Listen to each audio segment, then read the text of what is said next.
So, hello and welcome to the LNUR Line. This is episode 6, and we're going to be answering some of your burning questions on the LEGO train hobby and some frequently asked questions about the LEGO train hobby and railways in generally. We've got 6 members today, so there's myself, Richard, who's chair of the LNUR. There's Matt Dawson, who's our usual producer. Hello. There's Andrew Harvey, who is our Hello. runner. There's Chris Miller. Hi. There's Nicola is with us today. Hi. And also Levi, our chair of the Teenage LEGO Train Group. Hello there. We are departing from our usual format in this because we've actually got quite a lot of content to get through. We're going to move straight on to some LEGO hobby jargon before we begin, because some of these acronyms might and abbreviations might come up. So AFOL, AFOL, is Adult Fan of LEGO. TFOL, TFOL, is Teenage Fan of LEGO. My Own Creation, MOC, MOC, is a custom design model rather than a LEGO set. So if somebody talks about a MOC, it's usually a custom model rather than something they bought from a shop. LUG, LUG, is LEGO user group. So that tends to be, they're usually adult LEGO user groups, and it tends to be just a group for adult LEGO fans to come together, build together, maybe display together, and probably waste a lot of time together if LNUR is anything to go by. LTC is our final one in the LEGO hobby jargon, and LTC is LEGO Train Club. So that's what we, LNUR, class ourselves as. And there's also a list of LEGO Train Clubs worldwide, although it's looking a bit empty for Europe at the moment, on our website, which we'll link up in the podcast as well. I'm going to pass across to Matt, who's going to cover the railway jargon. Okay, so there's a reasonably small list of railway jargon, or railroad jargon, but it's important to clarify what we're talking about, because obviously there is a differentiation. The first set is actually a set of initials, which are DMU, EMU and DEMU, and these actually all refer to multiple units. So they actually refer to diesel multiple unit, electric multiple unit and diesel electric multiple unit. The diesel and electric multiple units just refer to the fact that they get their power from either diesel or electric methods, whereas DEMU actually means that it's a diesel electric. So it actually generates its own electrical power and then uses traction motors as an electric multiple unit would to actually propel itself. The next one is actually a bit of a large one, and it's the difference between an engine, a locomotive, motive power and prime mover. So the main one really is that motive power refers to any form of locomotive. It doesn't actually specify a certain type. So motive power in that sense can also include your multiple units. So really this is more about what's the difference between an engine, a locomotive and a prime mover. Well, prime mover is more of an Americanism referring to the diesel or petrol engine in a locomotive or unit. And really the difference between the locomotive and an engine, well, to be honest with you, those terms are generally interchangeable now. But if you're going to be pedantic or specific about it, engine generally refers to the item on board which actually generates power. So in that case it would be a diesel engine or a petrol engine. The terms seem to have become intermixed basically because you have steam engines which aren't according to the technological term an engine per se, but it does relate to the fact that it propels itself, so in fact it is an engine. Next one is tram. So tram refers to a specific type of vehicle or locomotive, I should say, that actually runs, generally speaking, on street trackage. So it actually runs on roads or near roads. Trams are generally defined as being rather slow speed, well protected, so they've generally got their wheels, valve gear and etc. protected by side plates to reduce damage and reduce impact. So if you have a car run into it, the car will hit the side plates but not actually damage the loco. It prevents injuries and that sort of stuff. Trams depending on what you go for, can either be referred to a tram engine. So it's a locomotive that's been either specifically built or converted for use on trams, or an actual tram itself, which is its own self-contained unit. Moving on, we've got carriage, wagon and car. Now, carriage refers to a passenger carrying vehicle. So you do see DMUs and EMUs refer to the amount of carriages they have. So it's a 3 carriage unit, for example. Wagon refers to anything that is not passenger carrying. So that would be a coal wagon, for example, a box van or box wagon, and that sort of thing. Car is again an Americanism. It actually can supersede both passenger and freight.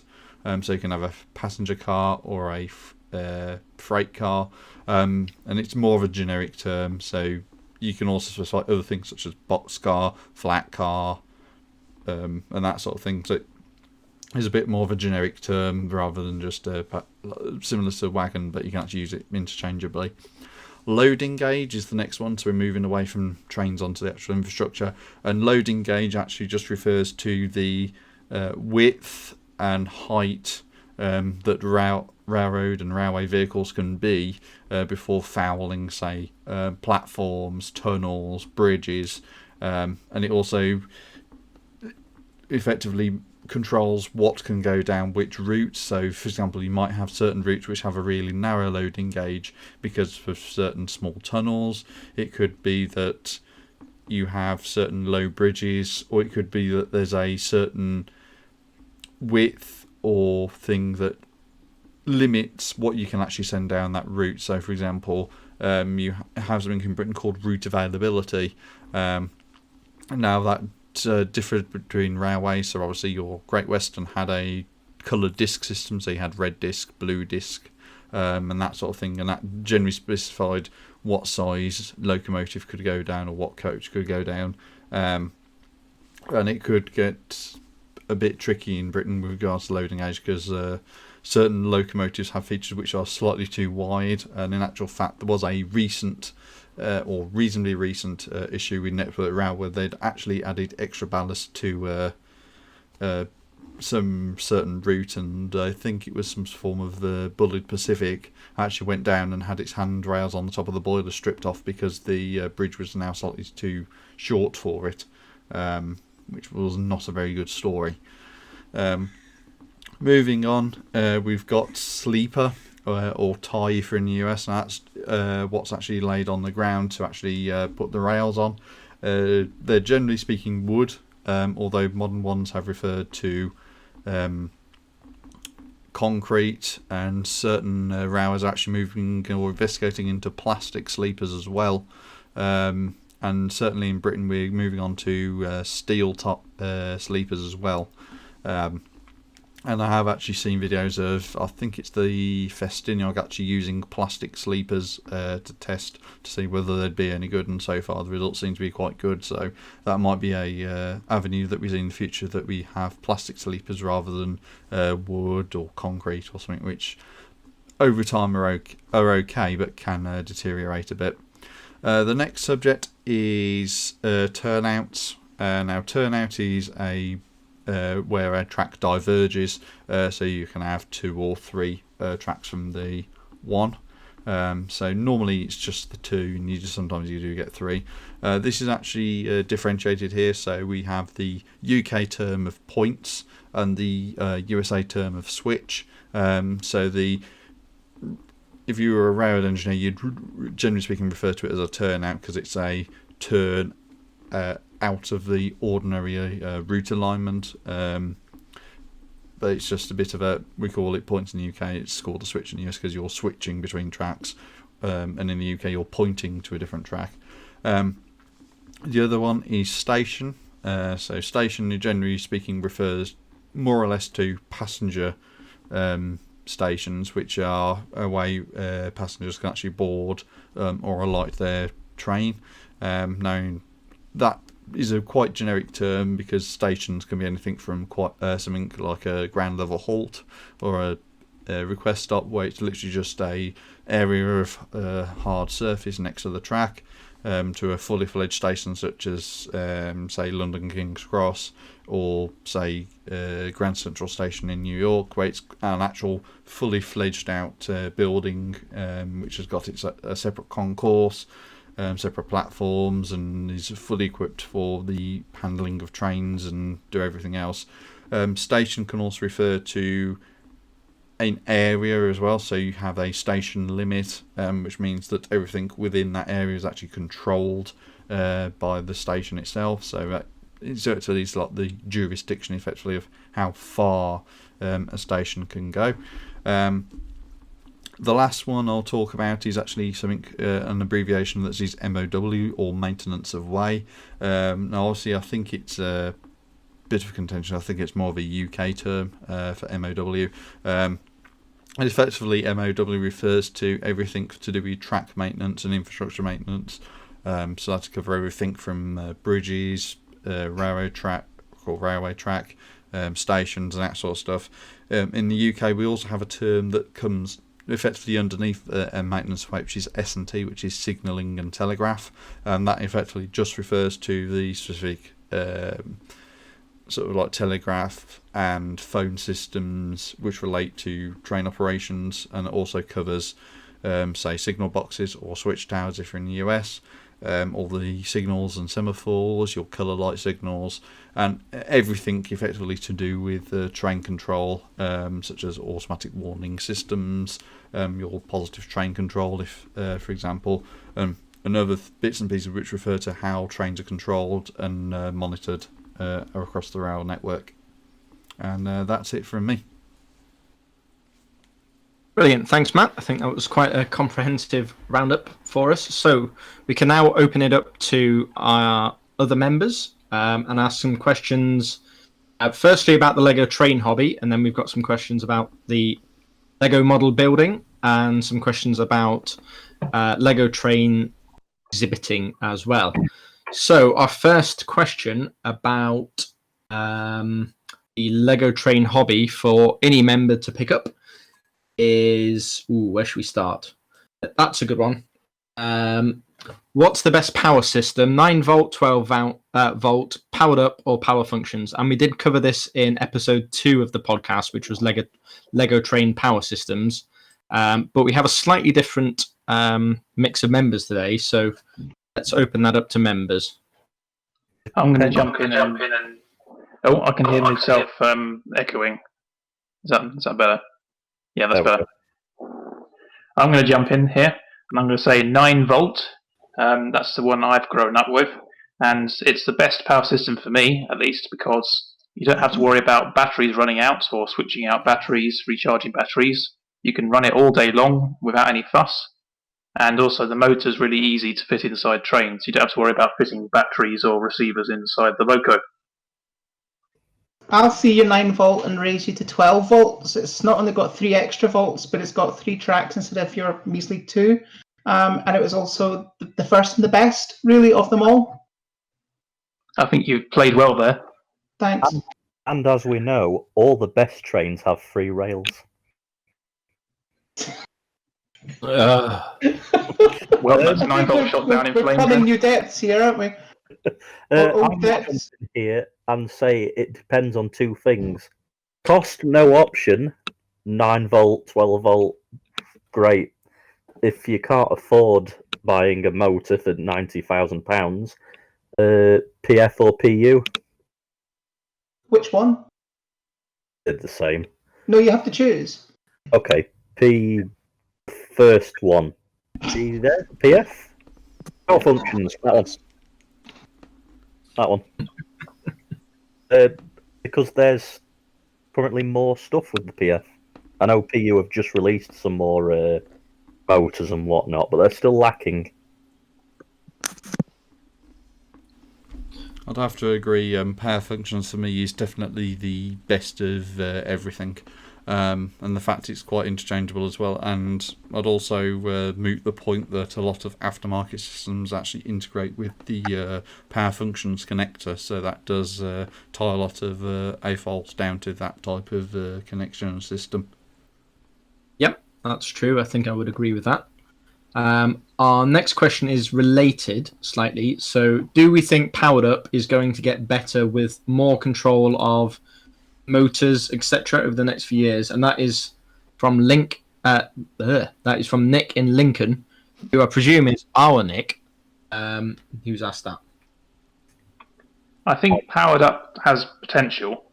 I think if they released some different kind of controllers that worked with the software to more easily control like the different motors, then that would be good. Because at the moment you can plug your train motor in and the controller works fine. But if you plug any other motor into the hub and then you try and use a controller, it's just an on-off rather than like a proper speed control. You can use a phone app, but I've found the phone app can be a bit of a nightmare as well to use. I'd say I'm certainly interested to see what comes out of Powered Up. And certainly the Crocodile has gone down that route of showing that they are Lego are willing to do a little extra for it. Because obviously the Powered Up system they've actually used for the Crocodile actually uses a standard motor. So they've obviously got it coded into the background that it does have a graduated speed curve rather than just a off to full on. And directional as well. But personally, I'd like to see a bit more where you do have a motor which is more geared towards train people, so you can use it as you would a train motor, where you've actually got speed steps, which is something which I think is going to be they can easily achieve, because there are people who actually have homebrewed their own sort of train motors, but I'd like to see an official product for that. I think they've shot themselves in the foot in two ways with PU. The first is they don't stack like PF did, so you can't put a motor on top of a motor at the connector. So they're kind of stuck with you can control two things, and that's it. The other thing is they should stop doing the whole having a controller anymore. You can use the phone app, because it's not great. Especially not at shows. I think that the app is incredibly unintuitive as well. If you deviate from any of the set models and try and do your own programming, I've certainly found it very, very difficult. Yeah, I've also had a go at trying to program my own controller using the interface, which is a bit like your old Mindstorm systems. And particularly when you're on just a phone screen, it's very tricky to do because of just the size of the screen. But again, it's also not very intuitive, and there's been no proper instructions released for it, really. No, I think you're right there. And I think one of the other big reasons why I think Power Function still has the edge is your different battery options. Not having a rechargeable battery is a big downside for me in Powered Up. Definitely. I'd imagine that might be coming in future releases possibly, although I'd sort of expect it to be out by now, because Powered Up it's been out for a few years now, hasn't it? Yes, because I think it came out in 2018. Think so, yeah. I think is that going to be similarly high price compared to the Power Function counterpart? Because all the motors seem to be a lot more expensive. That's true. They're very, very expensive for the hub.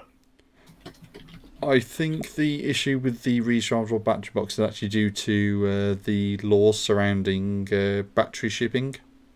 So I'm not sure whether there's going to be an issue with them shipping certainly newer, because it's a new product. They've obviously got to go through all the certification and everything else related to actually making it a safe battery. So I'm not sure whether LEGO would actually pursue it from a legal standpoint more than anything else. Yeah, I can certainly imagine it's a lot more rigmarole and aggro to go through for that. Like when you try and buy a used lithium polymer battery on Bricklink, for example, the sellers will often say we won't ship it overseas because of the laws concerning that. Oh, that's something I've never come across. I've never bought one, so I haven't. Probably why. But yeah, maybe that's what's holding them up then, like it's been said. Okay, so moving on from those, let's move on to Oh, this is a good question. So this is from Dave, aka the Brick Snapper, which I think is the Brick Snapper on Instagram, and he's based in Southampton in the UK. And his question is: would you like to see a return of Lego releasing individual carriages, wagons, and engines for sale? So that's quite a lot like Lego's previous My Own Train line. No. I'd love to see that. I think if Lego were to do them, I feel the quality of it would be a bit disappointing, and the price would be higher than designing your own and building it your way. Yeah, I think as nice an idea as it is, I think it's basically an impossible task, because you're going to please the sort of American rail fans and do something quite American looking, or you're going to please the European fans and do something quite European looking.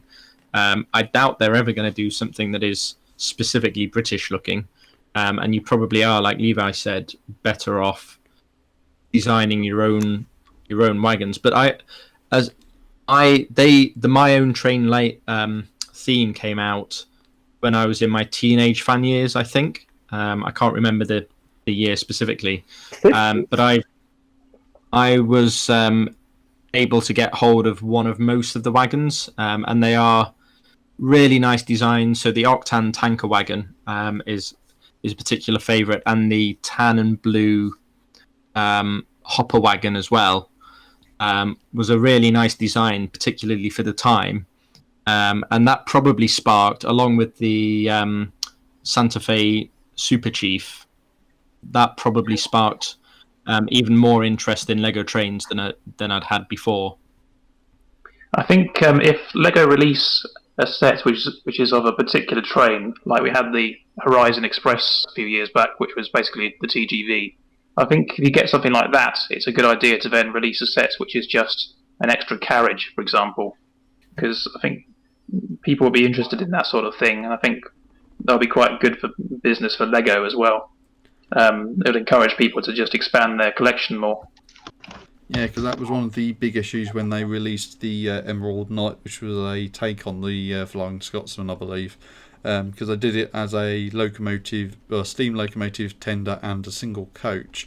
And then the sort of AFOLs was effectively sort of going, well, are you going to release a separate coach? And Lego's response at the time was no, because we haven't factored in selling an extra coach. I think if you're going to go down the route of releasing individual coaches and wagons and engines, I think you'd see sort of like a hybridised system. And you kind of had that towards the end of 9 Volt when you had the Santa Fe sets and the BNSF sets released. So also you had, and Lego actually advertised this themselves as you had the Santa Fe sets, so you obviously had 2 different loco numbers you could do. And then you had 2 coach sets, but they could actually do different things. So you could do a baggage car or a mail car in one, and then another one you could do a sleeper, a coach, or an observation car. And then in addition to that, you also had the BNSF loco and the TCX container wagon. Now, I think if Lego are going to do something similar, they'd go down a similar sort of themed thing. So obviously, if you were going to do a passenger train, they'd possibly do a steam loco and then do a separate set which could contain a coach, which could be a coach or a brake coach or a baggage van or something like that. So effectively it's more freedom rather than just saying here's the instructions, you can build this with it. And I certainly think from a casual perspective that'd be a lot better, on the basis that although you're probably going to spend more, because obviously Lego's got to factor in extra shipping, extra packaging, extra design work and all that sort of stuff, because they're more individual, you can go and say, well, this month, because it's my birthday, I'll go and get the loco, but then come Christmas time I might get a couple of the coaches, or I might get a couple of the wagons that go with the loco, and then you sort of spread the cost. Although it's a greater inlay to actually buy into it, because you're spreading the cost, you're likely to actually buy more, because you're piecemealing it out. So you actually go that actually this is great as, say, a loco and 3 wagons, but then I can also get this set and actually make it a loco and 4, 5, and there's variety in that, and it's actually better for AFOLs as well, because we can then go, well, we've got this set, it's a really nice part set, but actually I can take 75% of that, add in pieces I've got off Bricklink or from my own collection, and actually make it something very similar but also very unique. I think that, of course, we asked the question, and it's only just occurred to me that Lego have just released the loco on its own. It was the crocodile. I was going to say, until very recently, I'd have said that selling individual locos and wagons would have been unlikely for Lego, because I always seem to just like selling the complete passenger train kit or freight train kit. But now that they've done the crocodile, it does make me think that they might start going along this avenue more. It's possible. I think the crocodile was specifically aimed at adult Lego fans, AFOLs. I can't see them diverging from the formula they've got for Lego train sets, which is every couple of years release a passenger train set, which is all self-contained, so it's got everything you need to get started with Lego trains: some track, battery box, a remote control, the train motor, and then the train and usually a wagon with a helicopter on for the freight train. I can't see them diverging in Lego City for that, but the release of the crocodile, I think, like Andrew says, does make it more likely that a separate wagons might be released, although I think I'm quite skeptical about that happening. The one thing I would be interested in seeing Lego doing is actually doing a sort of hybridized sort of set where they did release them in the 9-volt era, and I think that's pretty much the last time they did anything.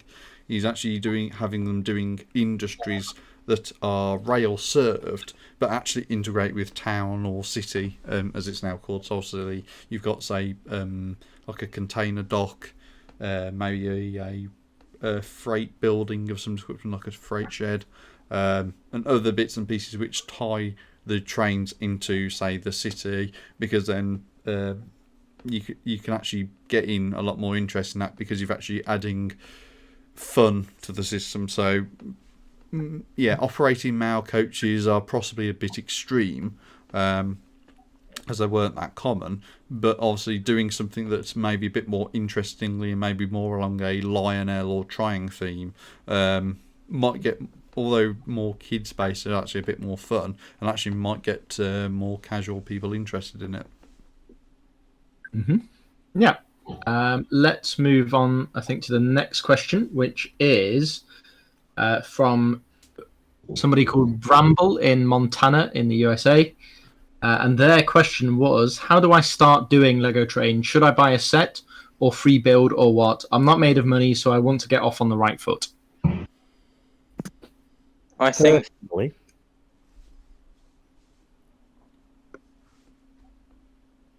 Levi, go.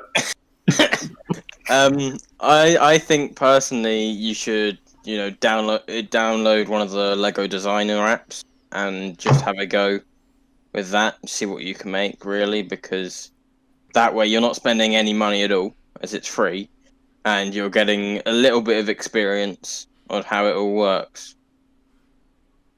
that's a good shout. I think it depends if you're more of an older adult enthusiast wanting to get into trains, having already done, say, some other custom building, or if you're just getting into the hobby as a whole and haven't had much experience with Lego, then you might go about it differently.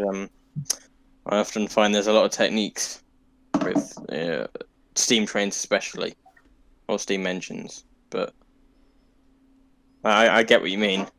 I think I definitely think if you're new to the hobby, you should buy one of the sets. Yeah, that's what I was going to say. Maybe it'll give you all of the basic parts and get you familiar with the system. I would recommend going on eBay, looking at what the latest or the current train sets are that you can buy from Lego, and buying the cheapest one you can find, and starting from there. So you've got everything you need: so a controller, a motor, a battery, and all that stuff. And then build it all, of course, and then see if you still enjoy it. See if it's going to be your kind of thing. And if you like it, carry on from there. And if not, you could always sell the set again. Yep, I think some good advice there. I think the advice I probably agree with most is try buying a Lego set that has everything included, as we've already discussed, the Lego City set. And if you wait for a while after the release, they usually end up in some of the bigger toy stores quite heavily discounted, or on Amazon if you feel like you can buy from them. Okay, any more for that question? I think that did pretty well, didn't it? What's the train that's based on the Dutch trains, the orange and dark blue? Is that the current Lego City passenger train? Yeah, that one. I got one on there recently from eBay for, I think it was just over £70, and that's got everything you need to build a train, basically. I think that's a good place to start. And then you can have a play around with it, make your own models, and then go and buy extra bricks from Bricklink or your local toy shop or wherever you happen to go. And never be on time to pay your mortgage ever again. Yep, it is a slippery slope after that, isn't it? It gets expensive. Okay, let's move on. So the next question is, what are the best YouTube channels for inspiration for Lego trains? And I've got a couple, and then I'll open it up. So I quite like, there's a channel called Robin Hood Bricks. That's quite a nice layout. There's a layout, I think it's a guy in America who's got a large basement called Adam Bliley, and he has a city called Blileywood. And that is really nice. There's guy on Twitter, and I think he's also on YouTube, Mark Segedy, and he is Mr. Bookie Boo, I think is his username, and we'll try and link these up.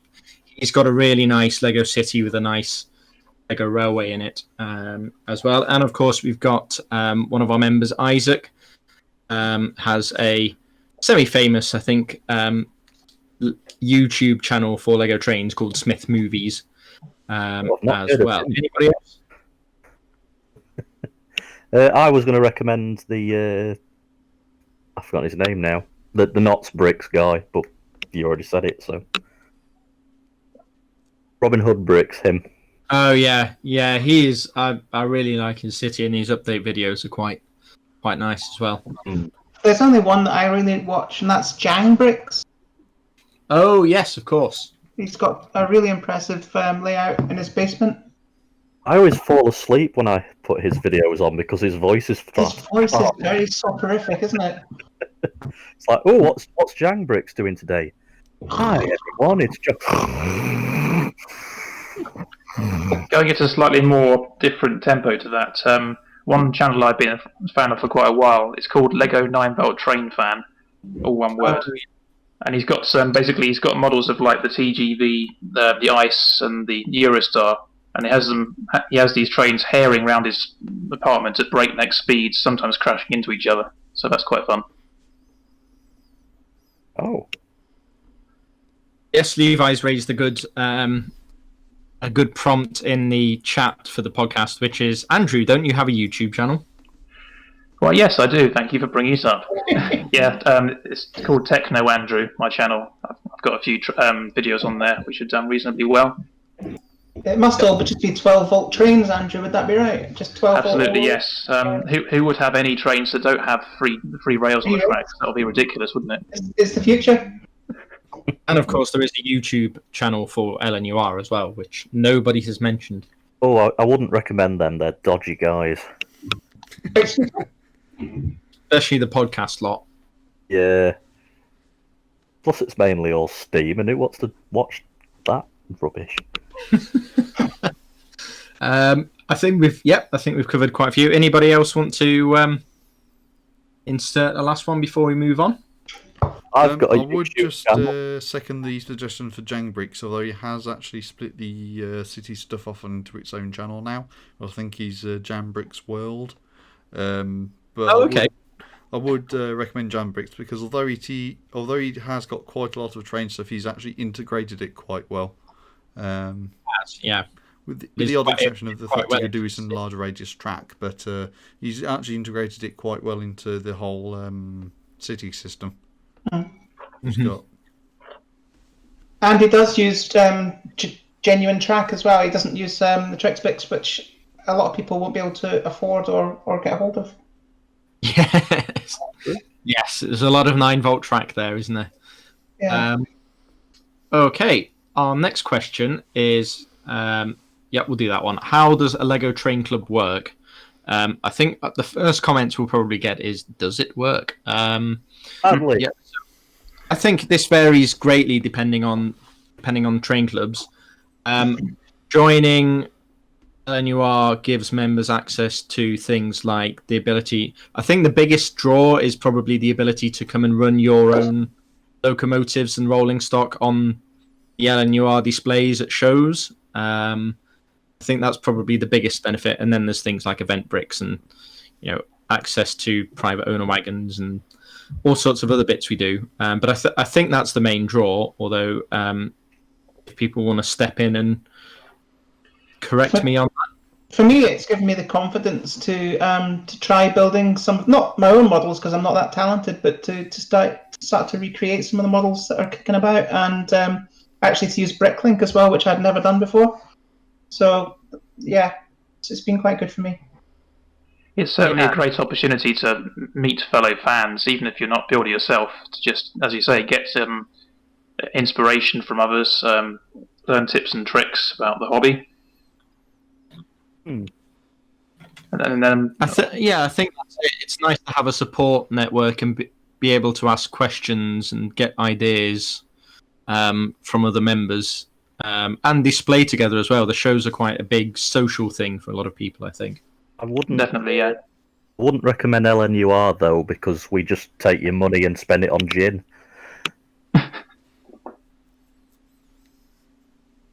I take the money and spend it on gin. Do we? Where's mine?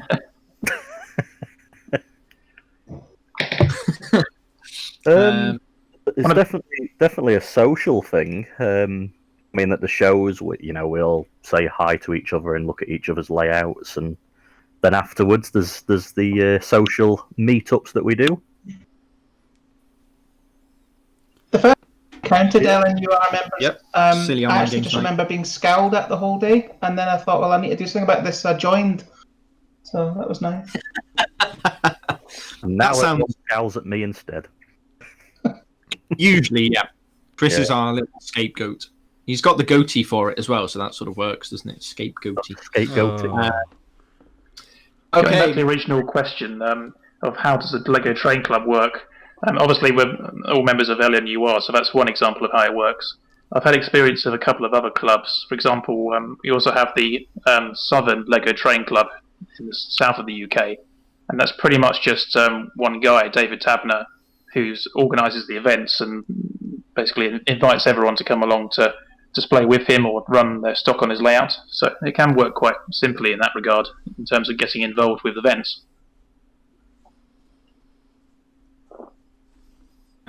Let's move on to the next question, which is actually, I think, from It's from David T in the UK, so it may well be Mr. Tabner. It's a good one for the discussion. What functional feature would you like to see Lego officially add to the powered-up train system, such as a new sensor unit or such like, or plug into the hub? I think we pretty much covered this earlier in that we'd like a rechargeable battery box. I think that's the main thing missing for me. I'd probably be convinced to at least try it a bit more if there was one. I think Maybe enough. Trackside motorization units for points and level crossing barriers, etc. I was about to say that is the one thing that is greatly missing from Lego systems since 12 volt is any form of accessory motorization, because with 12 volt you've had motorized turnouts, motorized level crossings, working signals, and you've never had anything since that in 12 volts. And powered up, if integrated correctly, you could actually do it so the hubs all speak to each other, and you know, you got sensors so that you can actually build a system where it actually tells you where the train is and what the signals are and everything else. And you can run it more like a train display where you've actually got everything on a grid. I think that would be something I'd certainly like to see in the powered up system. That there is more sort of integration between the hubs, so you've got like almost like a hive networking sort of thing. But in terms of the question, I don't really think there's anything we really need, such as sensors or anything else. I think it's more sort of we could do with some sort of accessory motor has been raised to motorised turnouts, and providing it was done correctly, you could also use it to then do say crossing gates or crossing barriers. And plus other things as well, such as operating accessories. So maybe when a train passes, you can have somebody come out from a hut to wave a flag or something. So it's a bit more eye candy, even if it doesn't actually do anything in terms of an actual useful function. Yep. Okay. I think that was Chris. I mean, I've pretty much already said it, but make it so that you can plug more things in. Yeah, that is really annoying, and that's put me off moving. So crap. Oh yeah, they've got rid of the receiver, big whoop. But you can plug 2 things into the battery, and that's it. That's what you're limited to. But you can only really put 2. I know you can double up your motors and everything like that, but you could only put 2 channels on your receiver as well. I think what you need is someone to come along with a third party thing like the S-Brick for powered up, and then you'll have that flexibility that you're craving. Yeah, or even an adapter, but you can't, like you said, you can't back up more than 1 motor, so you're limited to. Yeah. If you've got a very heavy train with PU, you're stuck to 2 motors, and that's it. Unless you have a second battery box and control it with 2 separate. But then, if you did have 2 boxes, could you link them so that they both operated the same as they would with power functions?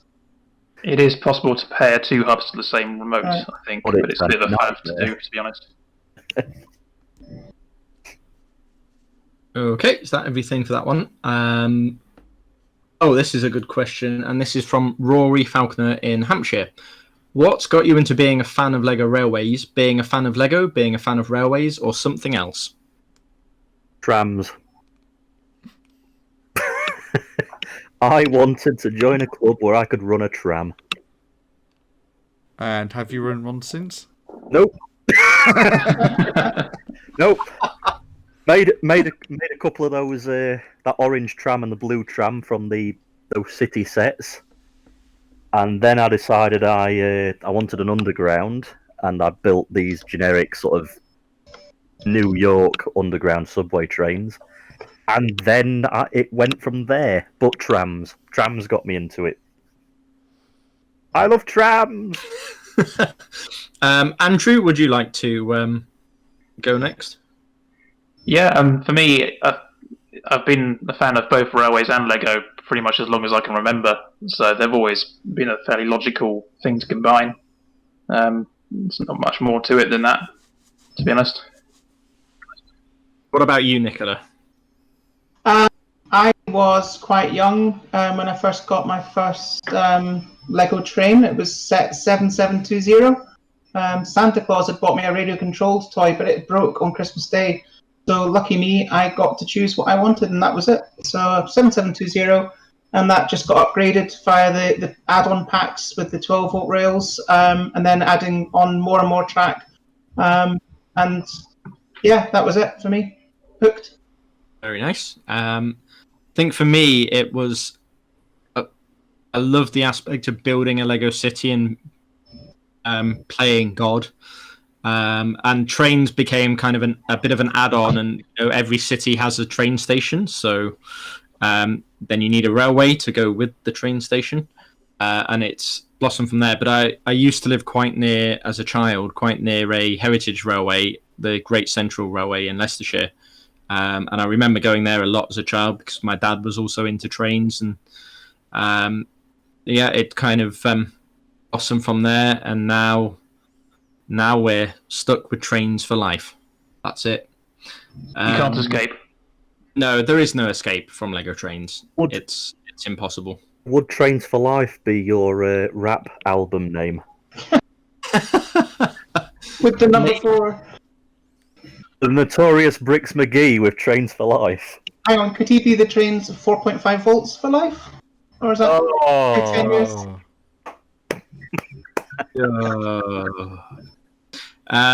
Levi, you're up next. Well, I think I've always really been around railways. Well, going to preserve railways. You know, it was sort of I go 5 times a year to either the Bluebell or the Watercress line or something around me.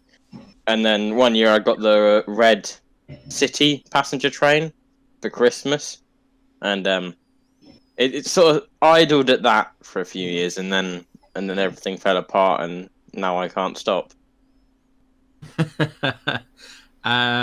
Matt, you're last, I think. I actually started off with a model railway, so I actually started off inheriting a load of second-hand stuff off my granddad, actually. So I had that on as a board that would go on the dining room table.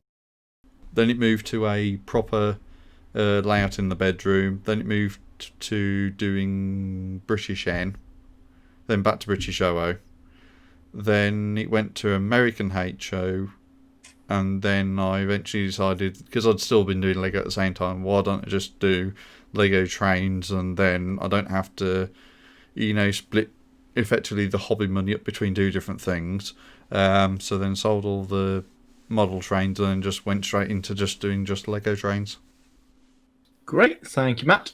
I think, that was everybody. Chris has already spoken. Can I just jump in again with something? If you must. The other thing I did, the reason I did trams is because of space with layouts. I'd started off buying the modular buildings and making that into a town, and obviously they take up a lot of room. And then by the time I was limited to a tabletop with about 7 of the modulars on and a road in the middle, there was no space for trains. So that's why I started off with a tram and then an underground and also a above ground style thing, a bit like the Chicago trains. They do take up space. Yeah, so I do think trains suffer a little bit in Lego because of how much space they do take. But they're worth it, obviously. Oh, but they're worth it, but if you've started off building a city, like a lot of kids do, you ain't got room for trains as well. Okay, shall we move on? Oh, last question in this section is, where do you buy your parts from? So I think the easy answer for that is bricklink.com is where I think pretty much all of our members buy from. But does anybody have anything else to add to that? There's Brick Owl as well.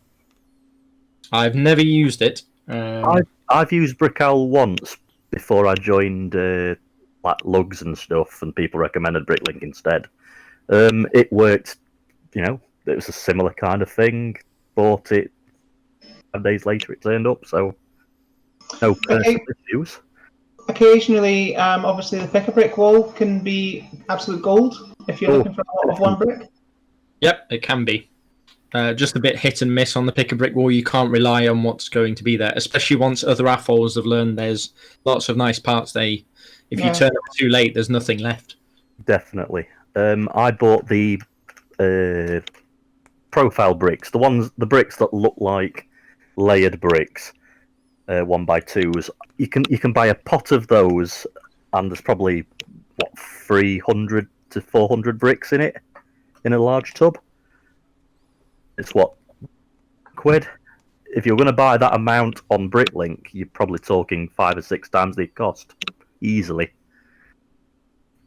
Yeah, it can be a lot cheaper for some parts on the pick-a-brick wall. If you're lucky enough to have a Lego store nearby, which provides that. Yeah. When I got really back into Lego Trains, I went on eBay a lot to catch up with the sets I'd sort of missed out on. But eBay is it can be very expensive. I think you have to be a bit wary. I'd rather buy from Bricklink these days, because for me there's more reassurance that it's actually Lego and it's not going to be a Lepin knockoff or a Wish.com special. Yeah, a Wish.com special or something like that.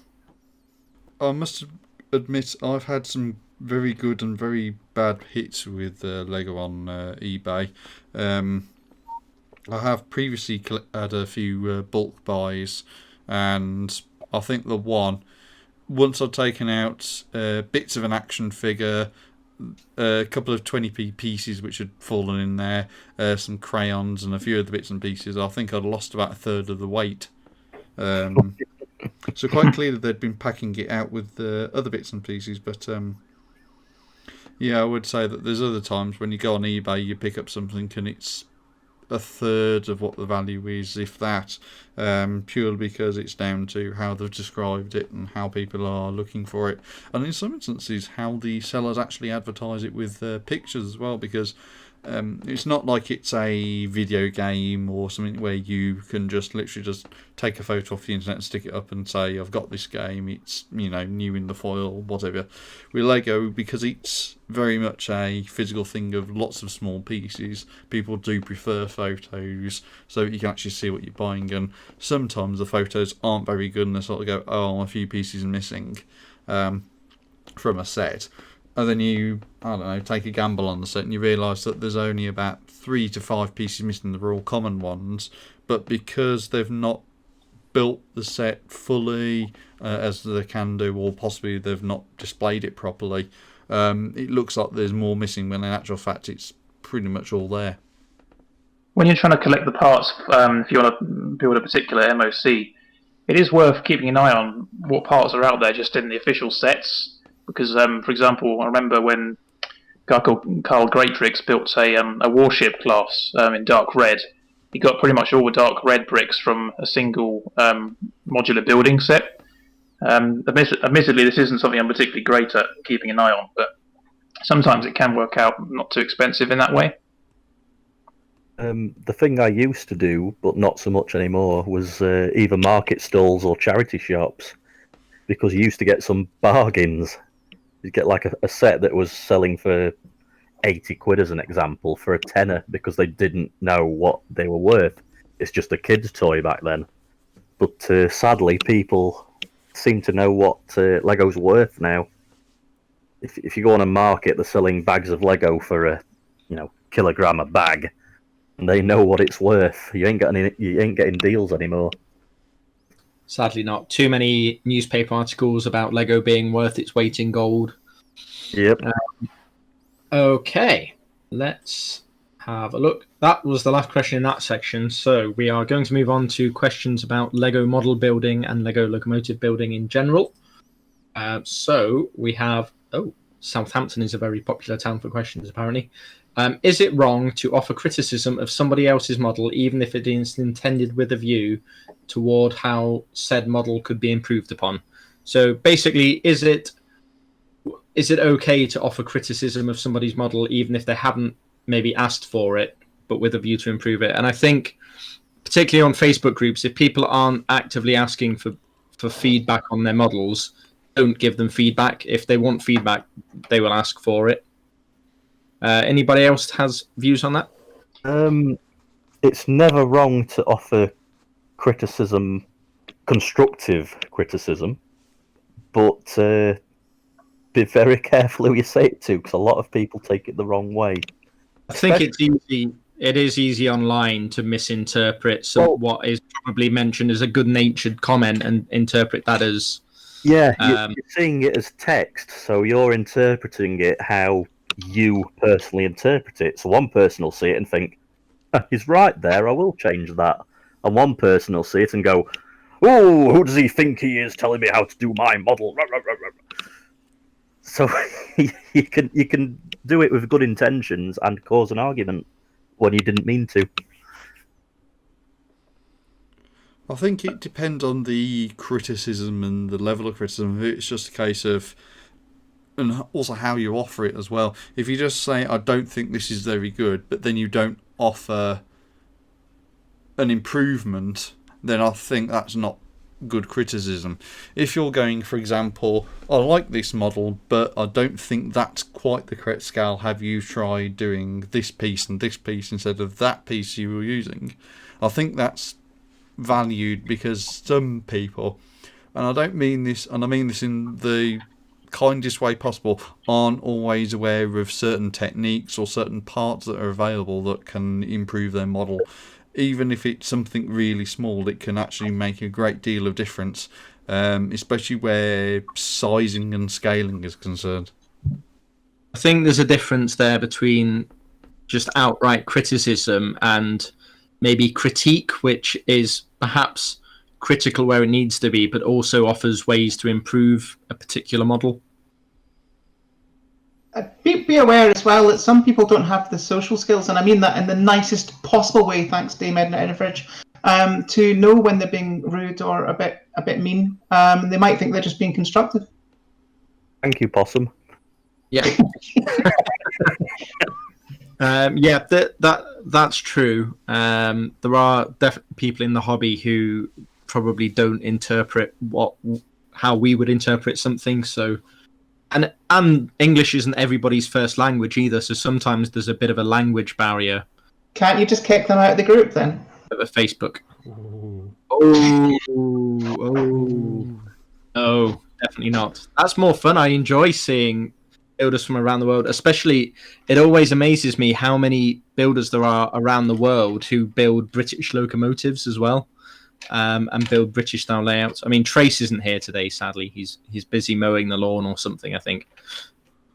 I think he's mourning a spruce that got knocked over the other day. He does love his trees, doesn't he? Word, Jesus. Okay, a question from Cameron in Arizona in the USA.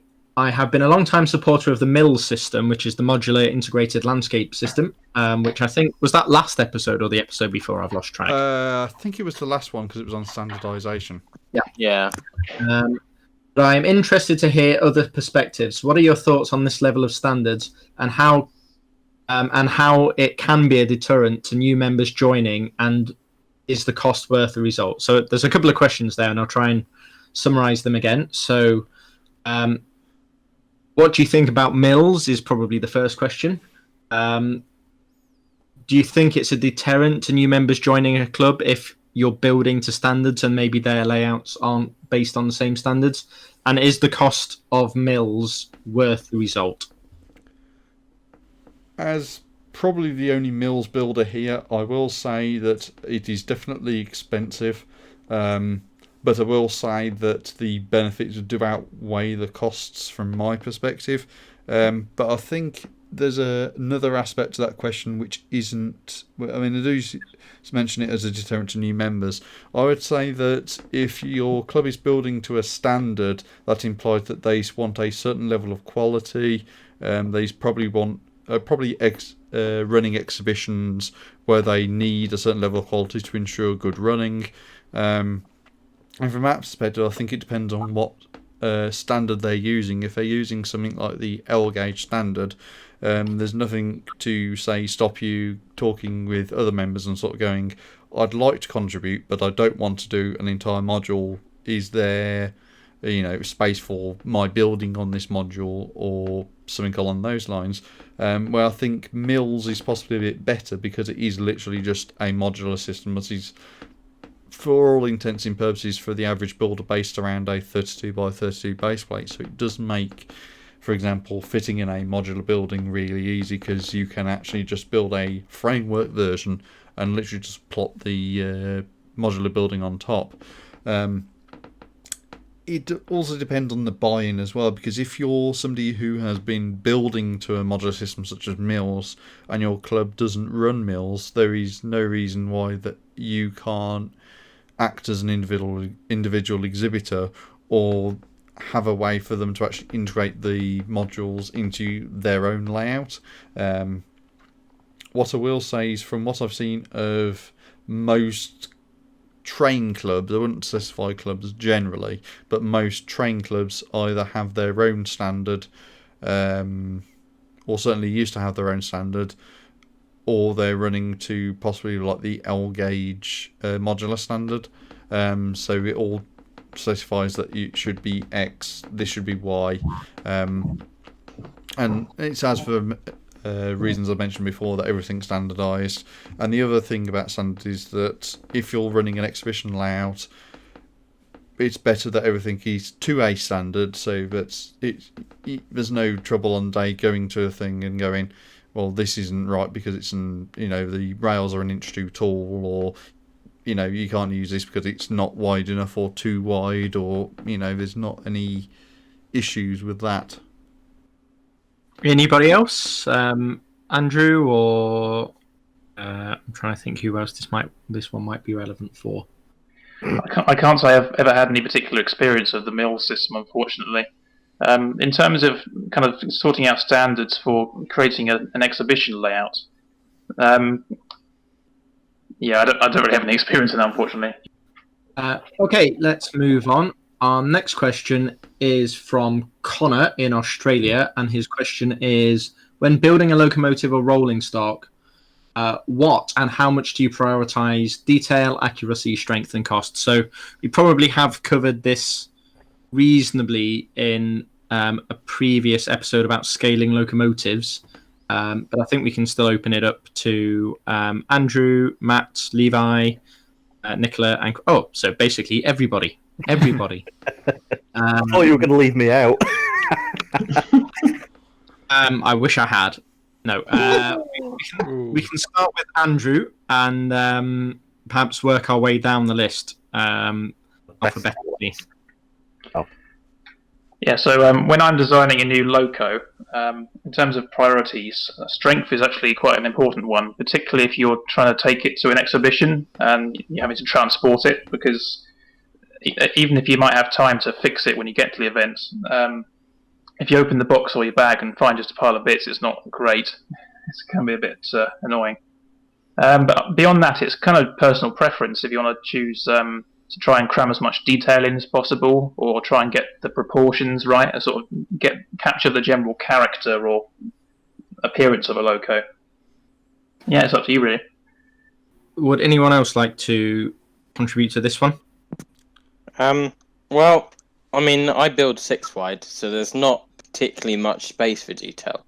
But I will always make sure that the proportions are correct, minus the width of the engine. So that if you were to look at it from the side, you could easily tell that's that kind of engine. And I will almost always end up getting a picture of the engine side on and using a website to figure out what all the measurements are. Okay. Matt, do you want to go next, or Chris, do you want to go next? One of you. Nominate Miller.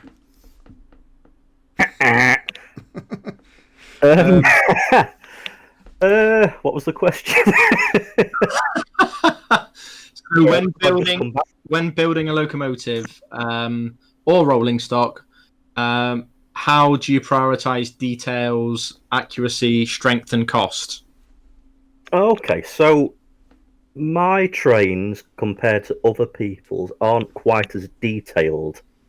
I also do mainly electric and diesel, so they're more squarer, so I've not got to get as many more expensive parts or unusual pieces. So a lot of the stuff I build comes from pieces from sets I've had over the last 30 years from my old sets. I just come up with a design, build it, and then find I'm quite lucky and I'm missing about 3 parts. So I just ordered them. Cost-wise, my most expensive train or locomotives probably cost 30 quid per bit. So 30 quid for a bit. Well, for, the entire train would cost more, but the train involves the locomotive and the coaches and the 30 quid is my max. The trouble always is it's not the bricks that cost the most, it's usually the postage that bumps your price up. Yeah, that is relatable. Okay, we have another question to move on to. What about me? I thought you wanted to pass on this question. No. So I just nominated Miller because I thought it'd be funny to hear his response. We're wrong. He was wrong. What I would say is that when I'm designing a model, I first go for proportions and rough scale accuracy, so it is roughly to the. Building American stuff, it's rather easy because most of it is about 10 foot wide, so you can just standardise on 8 studs wide from that perspective. In terms of the other aspects, cost is surprisingly for me the last. I look at Lego trains as, in terms of cost, as saying that because it's similar to O scale, I would draw comparisons, generally speaking, with an equivalent O scale model. So that, for example, if I'm building the Brickmill Railroad refrigerated van, for example, the cost of buying one and importing one in from America, saying that is O scale and very detailed, is going to be probably more than it would be to build the equivalent Lego version. So for me, cost isn't really that much of a priority. The fact that I've built the Sioux Line covered hopper in dark red is probably a good indication of that, because the amount of orders I've had to put through for just all the dark red parts is big in and of the parts cost, and then you've got the postage as well.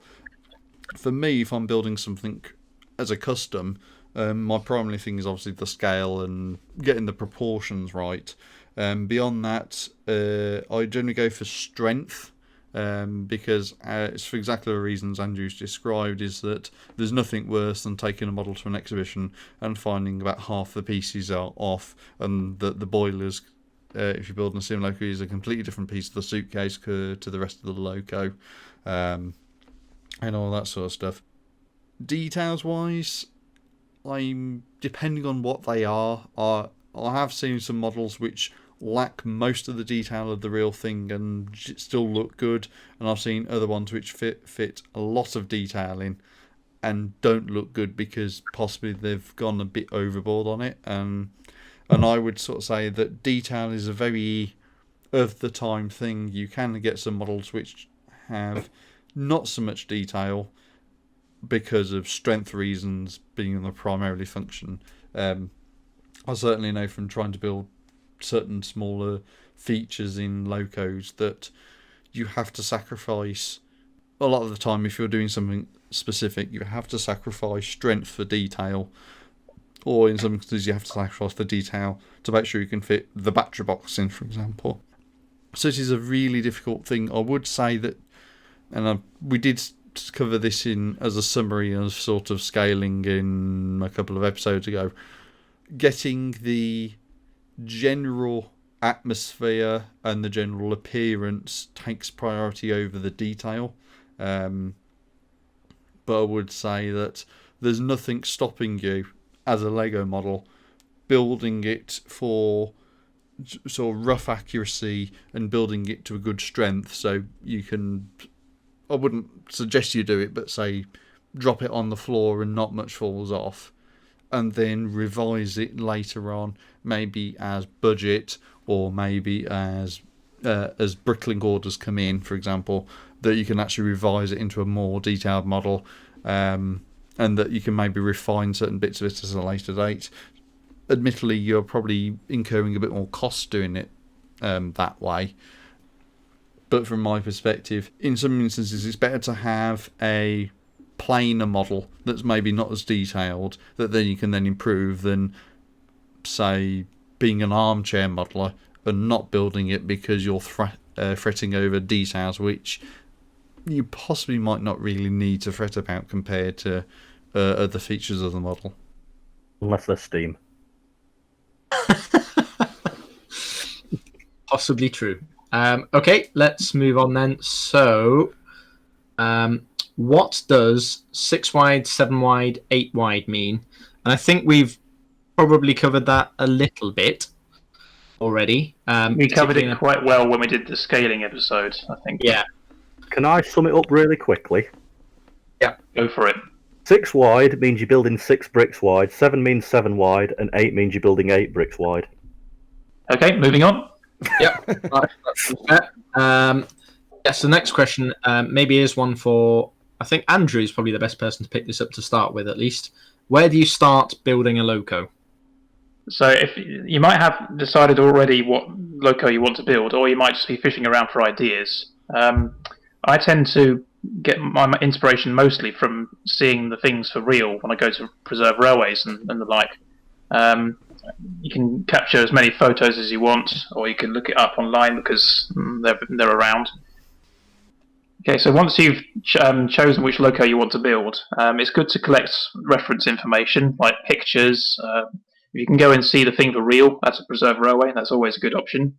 And then when you start actually designing a loco, whether you're designing it with using physical bricks or digitally in a program, I normally have a particular part of the loco that I have an idea how I want to build it. Like for steam locos, for example, the boiler is quite a major component, and normally when I start a particular loco, I think, oh, maybe I'll make the boiler out of round bricks, or maybe I'll make it out of cheese slopes or curved slopes, something like that.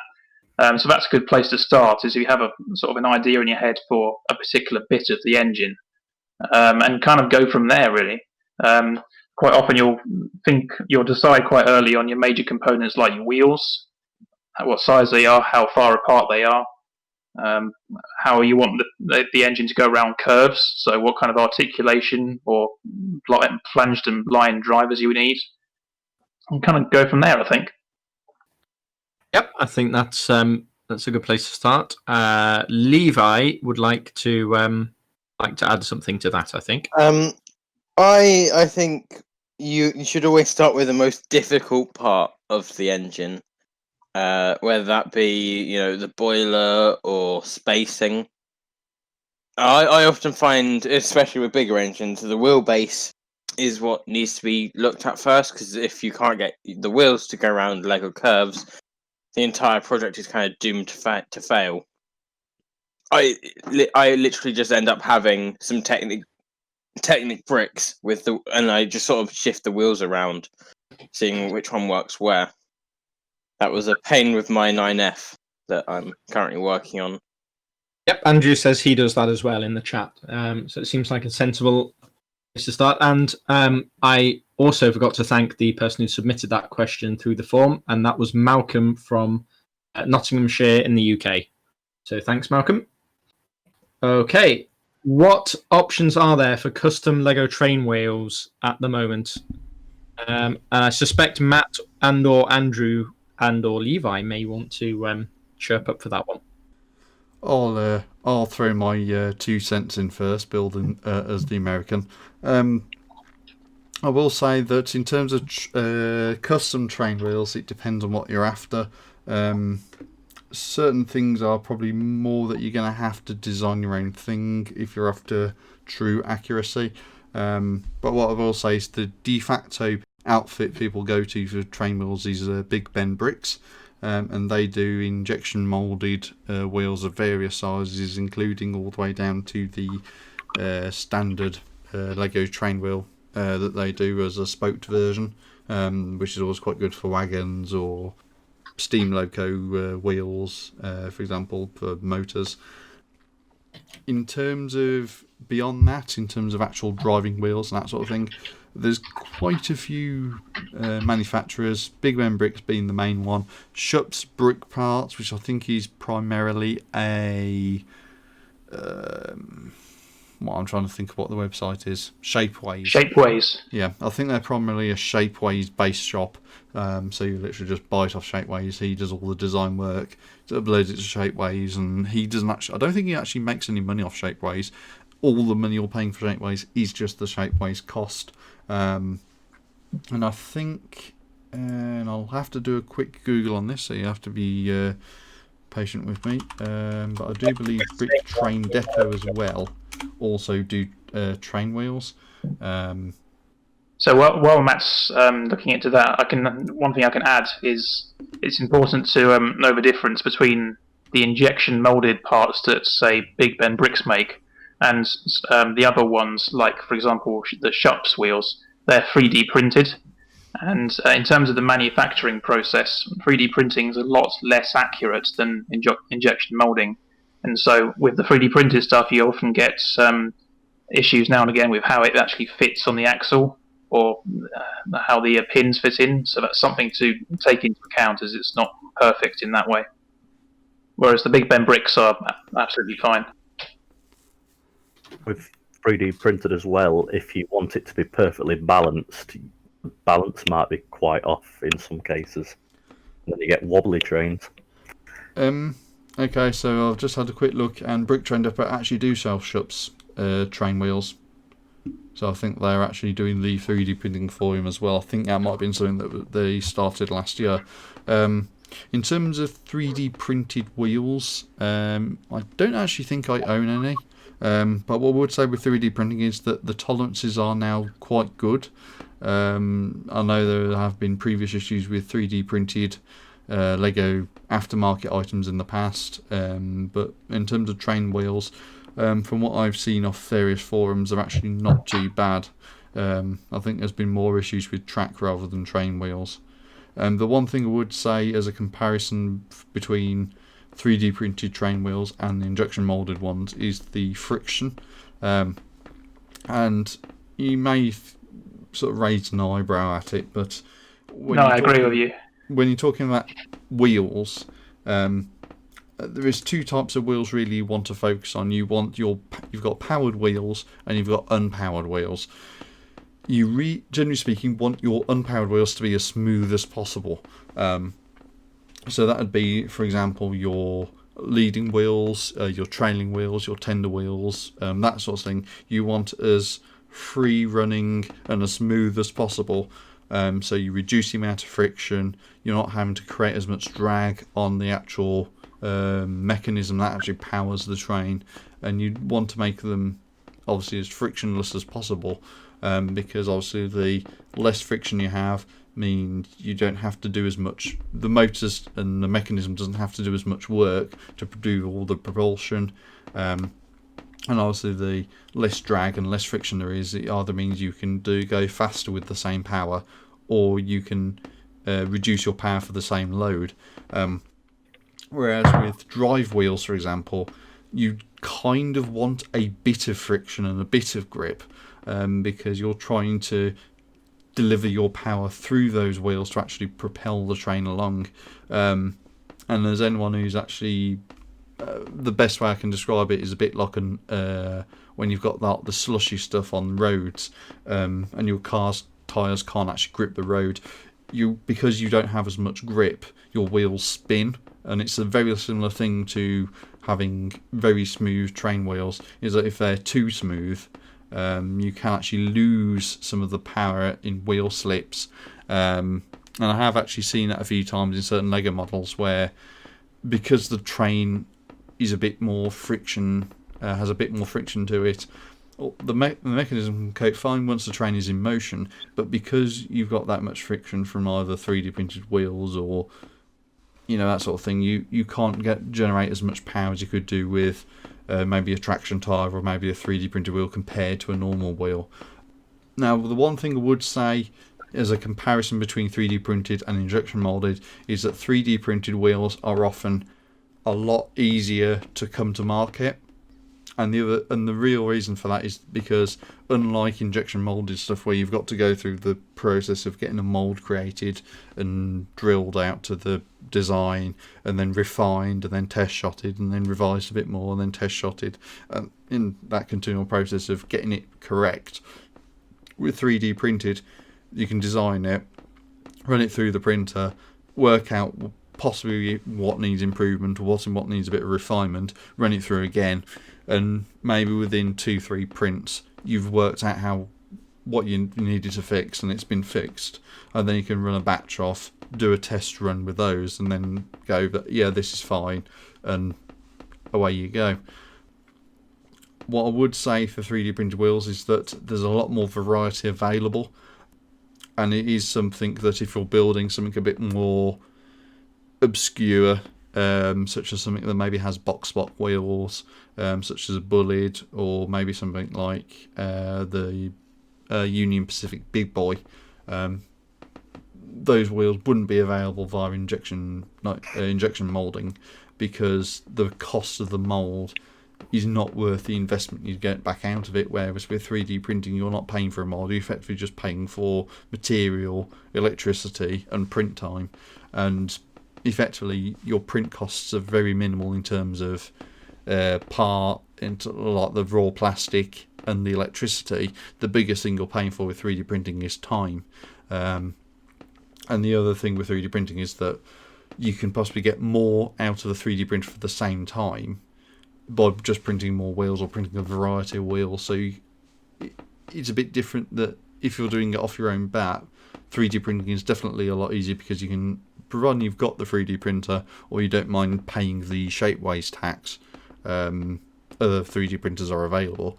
You can design everything yourself, you can go for everything yourself, and you can save a bit of money that way, and you can get something really good that's custom.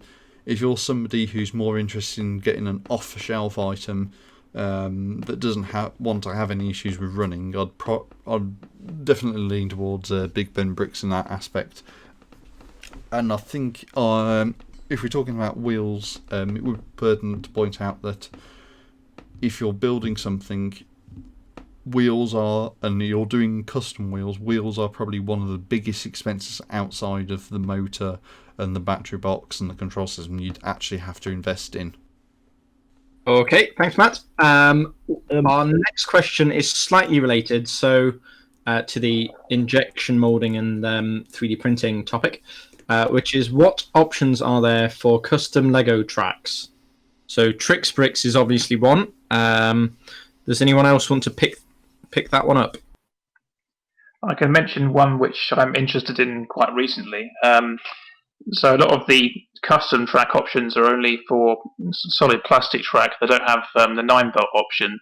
There are a couple of 9-volt options. One of which is FX Bricks are developing a system which is injection molded with 9-volt stuff, just like the old official 9-volt system. It's just not out yet, so that's quite an exciting development. I can't remember the name of the other one which does 9 volts, but they do a 3D printed option, which is not quite as good quality, but it's readily available now. Anybody else want to tack something onto that? I will say that in terms of Lego custom tracks, there's only one manufacturer that actually does injection molding, and that's Brick Tracks in the USA. Yes. And they're offering R104, R120, and I think they also offer some smaller radiuses as well. But the big thing coming out of them, and I think it's probably going to be released towards the tail end of this year, is actually injection molded R104 turnout, which will have quite a lot of advantages compared to the Trix Bricks option, in that they're roughly the same price, but they'll be a lot smoother.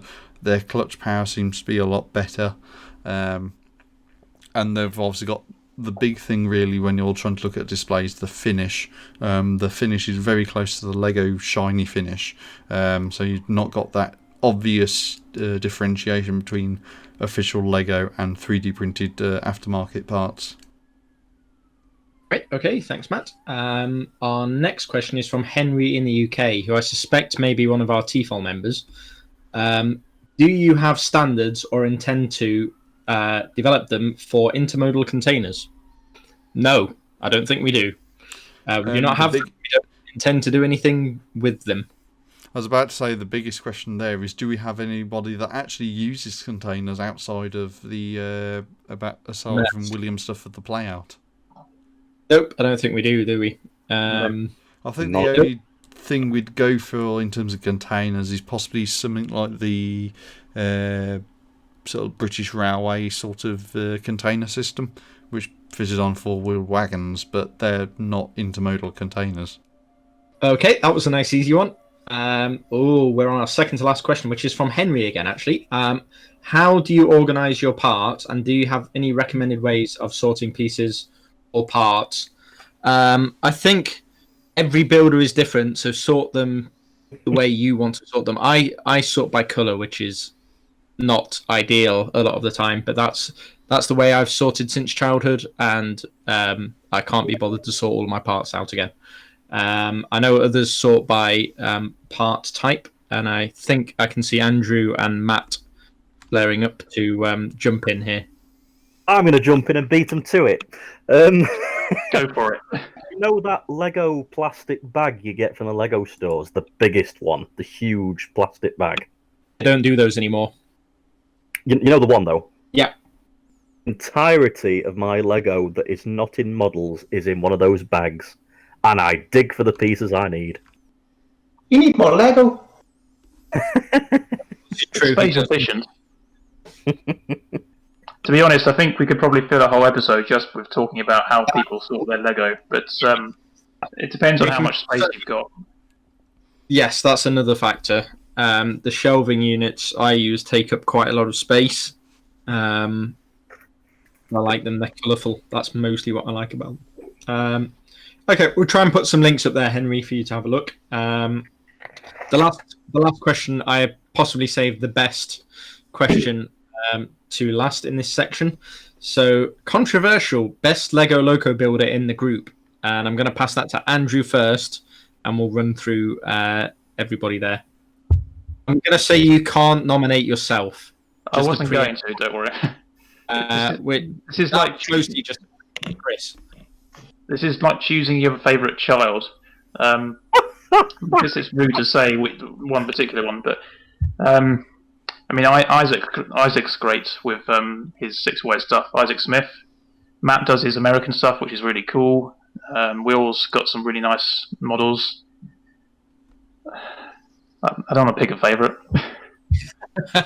I'm sitting on the Lego fence. Yeah, and Trace builds some awesome models. So actually, I'm gonna go with Trace because the amount of lovely British Legos he's built is phenomenal. He builds a lot as well, which is nice, and he takes good photos and videos of them. So yeah, I think Trace would be up there for me. Nick, do you want to have a go on this one? I also like Trace's models, but they're quite American. So I'm going to go with Chris because he does Glasgow Undergrounds, and I love them. And they're not claustrophobic or anything. Oh, yeah, I've got one vote. To be fair, there's only actually been 2 votes, so you've got 50%. Let's stop here, guys. It's a draw. It's downhill from here, Chris. Levi, would you like to pick your favourite few builders in? Would I like to pick all of you? Yeah. No. I quite like Isaac's. Yeah. I also quite like Andrew's. I find Andrew's models very detailed and very nice to look at for hours on end. Thanks. Can I change my vote, please? Yeah. I just remember Jamie's Sprinter. Oh yes, Jamie Super. I'm deeply in awe of that model. Sorry, Chris, but it's Jamie. Because I'm being threatened here, Chris is great. Good man. Oh.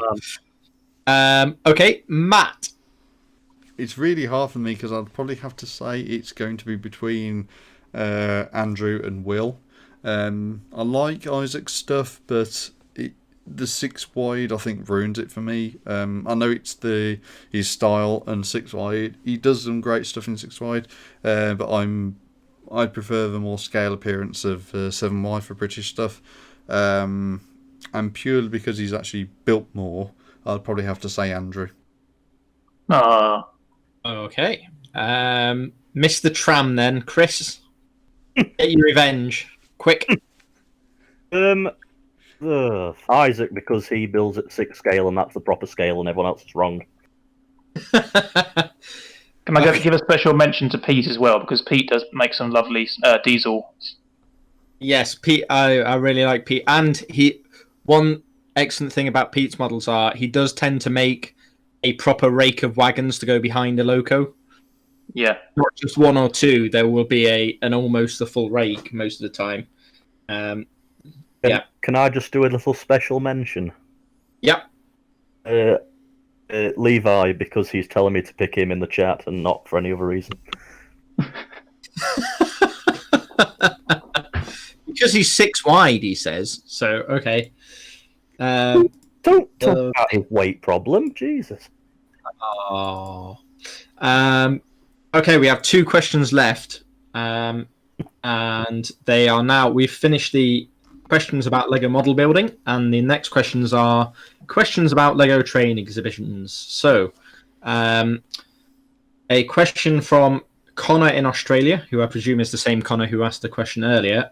At exhibitions, what are your opinions on running non-realistic or not accurate trains on your layout, such as Lego City trains, fictional trains like Thomas the Tank Engine, passenger and freight trains together? I think my view on that is we tend to run mostly British stock of various types, but we also run the odd Thomas the Tank Engine and all sorts of non-prototypical stuff. And I think a variety is good. Having the same train going round and round the loop is a little bit boring, not just for the visitors, but also for us, because we've got to be there for sort of 6 or 8 hours at a show per day. So having some variety in rolling stock and also in locomotives is nice, and also in colour schemes, because if we ran all sort of large loco blue era diesels, that would be a little bit boring, as much as I like them. So having some variety and mix, we're not too strict on whether something run a steam loco from one era runs at the same time as a modern passenger train. We're not strict at all.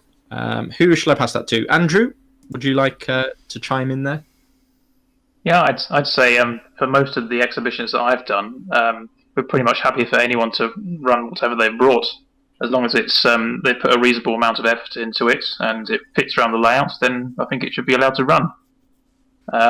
So, I know that in more recent times with like the LNUR layouts, if you've got a variety of different trains, you try and kind of group them into different sessions. So that's probably a good idea to fit more variety into your layouts. But in general, it shouldn't really matter. Yes, for the main layout, I think it's a case of anything goes. For specific layouts, so we did in fact, our last show before lockdown was in Leicester at the Brickish Weekend, and I took the Ambridge and Paxley layout, which is an 18-foot end-to-end display. So it had quite short sidings and platforms, so longer trains wouldn't work. We had Isaac's, I think it was a 121 class DMU. We had some shorter rakes, some of Pete's diesels, some of Will's stuff, and that worked quite well. And I purposely handpicked those because I knew they work well within the constraints of the layout. And I imagine as members develop their own Lego railways and Lego displays, that we'll have a broad range of stock that fits on the general layout fine, but then only one loco is going to work on a specific layout. I guess the fringe case for that is probably Matt's layout, because his is an American railroad type, so I can't imagine much of our British stock fitting very well on that. I would just say that I've only ever exhibited on my own, and not as part of LNUR, and I use entirely Lego sets. I use the modular buildings and mostly 12-volt kind of stations and level crossings, etc. And yeah, I that's what I like, and that's what I do. But I suppose everyone's different. Yep, that's rule number one of model railways is you can run what you like, because it's your railway. So yes, that's fair. Does anybody else want to chip in on this one? I do. Oh, of course you do. Go on then, Chris. Basically, unless it's not going to physically fit, for example, if it was on my underground layout, obviously something wider than 6 wide isn't going to fit. So obviously don't run that on there. But again, unless you're a really, really strict club, who cares? If someone's put hundreds and hundreds of, not hundreds, but hours into building something, only for somebody to say, that doesn't look right on there. Ugh, sod them. Let the person I'm with you. put their train on. Worse than rivet counters who are like, well, you don't see that on the railway with that one. That's silly. And it's like, oh, piss off. Maybe they're having a heritage day and it's passing by. I think for your own railway, that's fine. For club railways, there might be times when maybe particularly for photography and things. If you want locos that only ran in a specific area, I guess that's okay. But I personally like the mix of having everything running, and yeah, it can just be a heritage running day or something. You can justify it any way you like. Exactly. If I want to run Blue Peter, which is actually green, with a Glasgow stock and an American train running around on the tracks, do it. Crack on. It's fun. But what we don't want is more of these, not necessarily Lego clubs, but little railwayers where you're sat there with an empty layout and it's like, where's your train? Oh, well, I'm running to real time, so it won't be here for another 4 minutes. Run a bloody train. Very, very passionate about this.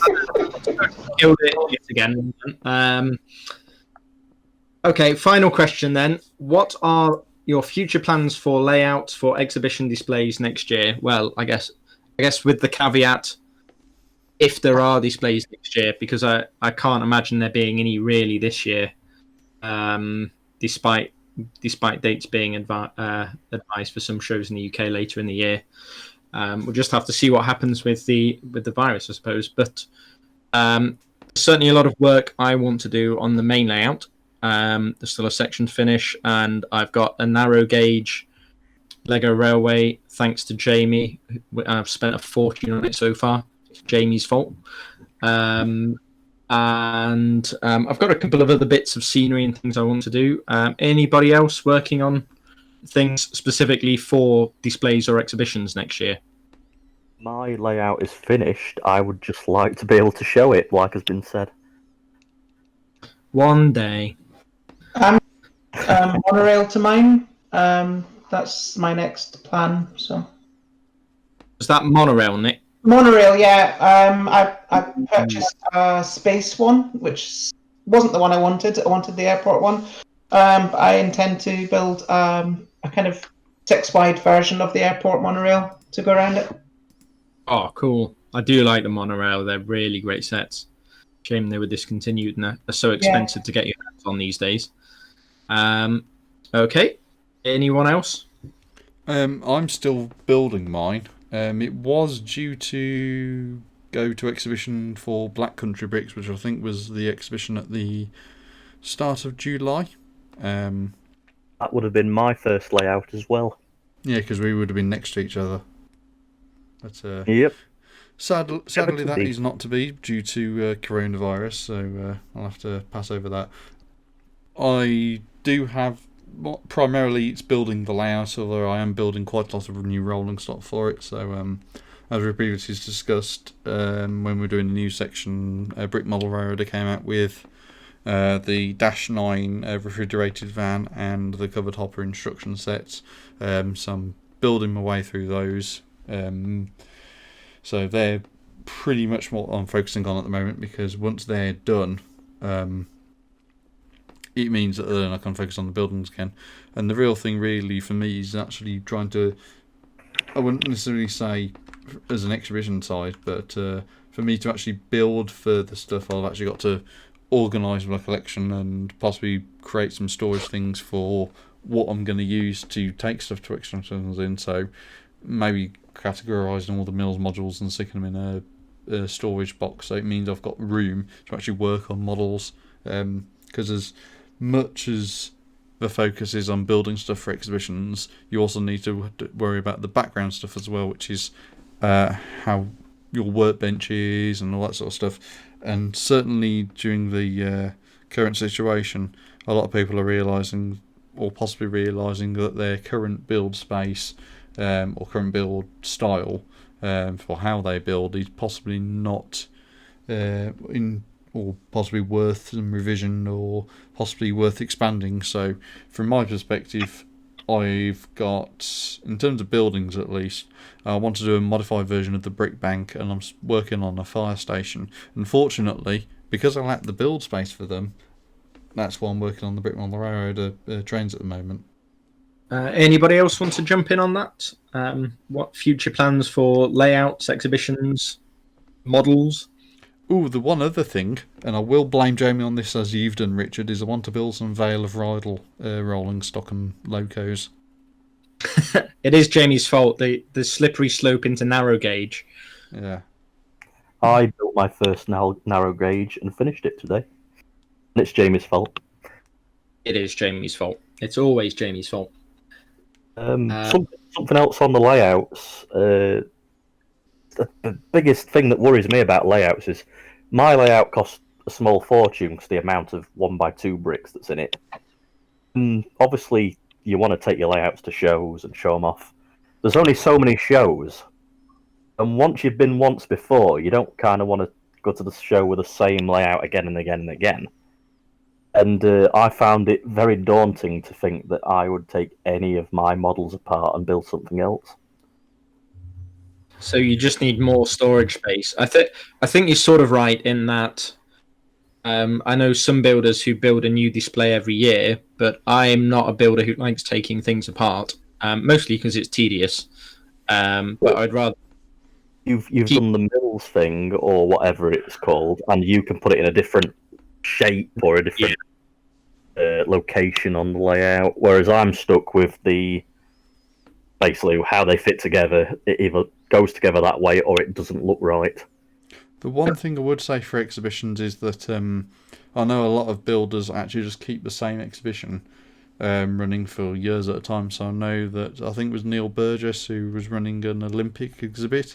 He kept that running for at least a year to a year and a half, going around all the exhibitions before taking it down and then moving on to Disney, which he's been working on now for at least the last year and a half, 2 years. So I think sticking with the one thing isn't necessarily a bad thing, but it's obviously got to be updated and be refreshed and have an expansion to it. So when he started displaying his Disney stuff, it literally just was a bit of Main Street and the Disney Castle.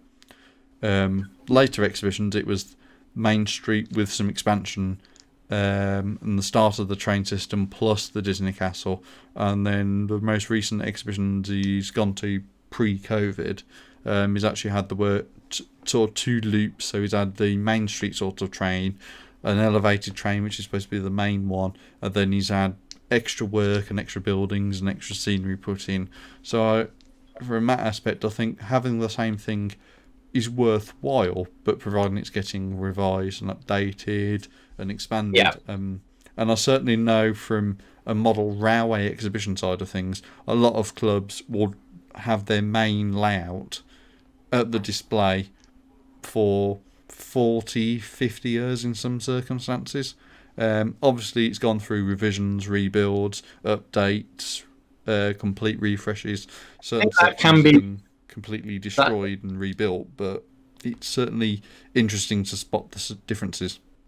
I think that can be potentially interesting, particularly if you've got quite an interesting track layout, and you can change the scenery. So after 10 years, you can change the scenery around that, perhaps. I'm not sure ours will last that long, so I already want to change it and get the bridge module back in. Scenery on a train layout? What's scenery? Okay, I think that is it for this podcast. It's been that's been actually probably longer than we think it's been to get through all of those questions. So thanks to everybody who asked the question. We've hopefully I will go through and credit everybody who's contributed a question that we did ask. There was a little bit of overlap between some of the questions, so apologies if yours didn't get picked, at least directly, but hopefully we've answered most of the queries we had. The next episode is episode 7 of the LNUR Line podcast for LEGO train fans, and the topic we're going to be discussing is the LEGO model railway hobby versus the traditional model railway hobby, and hopefully we'll have a couple of good guests alongside our usual member cast. So thanks again for listening. Check us out on Twitter, YouTube, Facebook, Instagram, basically any social media I could think of. I think we're on there. And we'll see you next time. Thanks for listening. Bye. Ooh. I was waiting for that.